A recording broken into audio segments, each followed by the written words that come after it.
Je voulais vous parler d'un couple de personnes âgées que je connais et qui m'avait fait une demande il y a quelque temps, m'expliquant qu'ils avaient un fils qui est handicapé,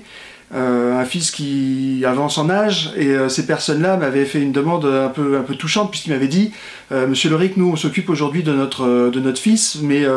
on prend nous-mêmes de l'âge, et qu'est-ce qui se passera après nous? Comment est-ce qu'on va pouvoir faire en sorte que notre fils soit pris en charge quand nous, malheureusement, on sera plus là? Et en fait, ce matin, j'étais très heureux de retrouver ce couple de personnes à l'occasion d'une signature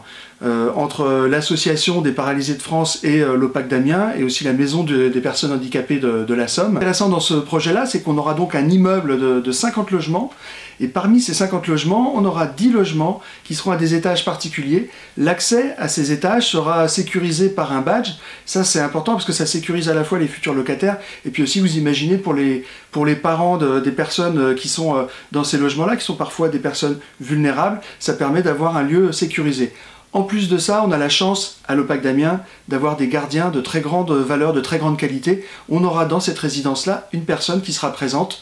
un ou une gardienne d'immeuble,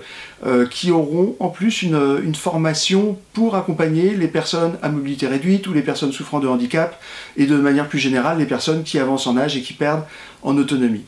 Alors le grand intérêt d'avoir du logement social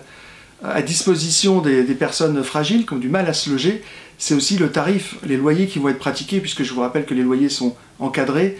On aura des logements d'une cinquantaine de mètres carrés qui vont coûter entre 250 et 300 € par mois, et c'est donc une façon abordable de pouvoir loger l'ensemble de la population. Je tenais à remercier vraiment du fond du cœur l'association des paralysés de France, la Maison des personnes handicapées de la Somme, qui a une mission logement. C'est une des rares structures départementales à avoir une vraie mission logement, et leur dire que l'ensemble des bailleurs de France, en particulier dans la Somme, et l'ensemble des bailleurs de France étaient à leur disposition pour pouvoir loger les personnes qui en ont le plus besoin. Si vous avez,